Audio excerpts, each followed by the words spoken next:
Putin Bad News Ukrainian counterattacks are discussed by Selenskyj.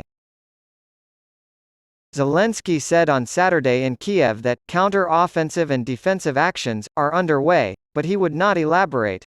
The Ukrainian military had been planning and announcing a counter-offensive for months, but it was still unclear if Zelensky was referring to this. "Everyone has a good attitude right now." Zelensky shrugged and raised an eyebrow when asked about Russian President Vladimir Putin's comments on Friday that Ukraine's counter-offensive had begun. Putin's comments on our counter-offensive are worth noting. Russia must be made to feel like it doesn't have much time left, in my opinion.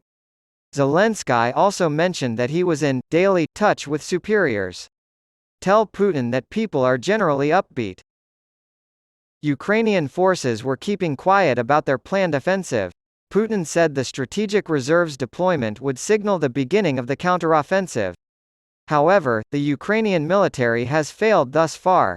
According to the Russian Defense Ministry, Ukrainian troops tried and failed to advance in the southern Donetsk and Zaporizhia regions as well as the eastern Bakhmut area on Saturday.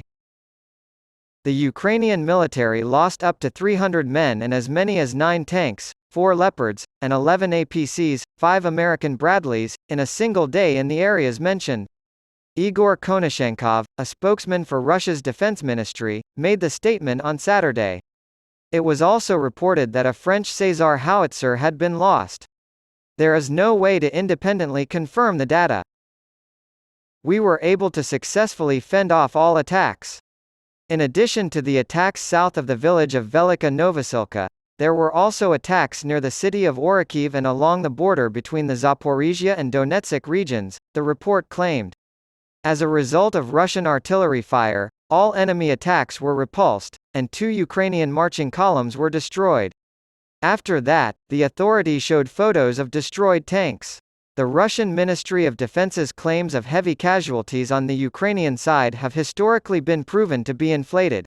Defense Minister Sergei Shoigu announced the loss of 8 Leopard main battle tanks at the start of the week. His organization later posted footage online as video evidence, which was criticized as obviously fabricated, even by pro-Russian military bloggers.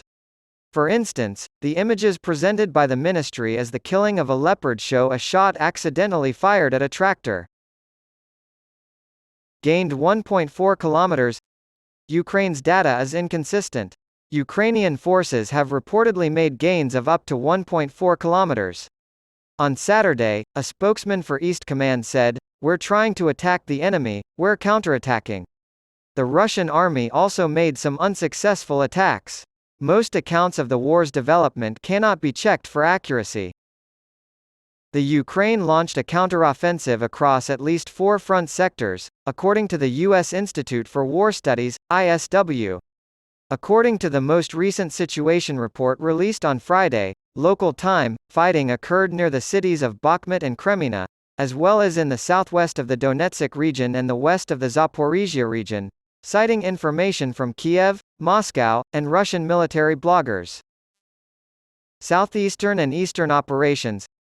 British military planners also factor in the possibility that the attacking nation's armed forces will make territorial gains.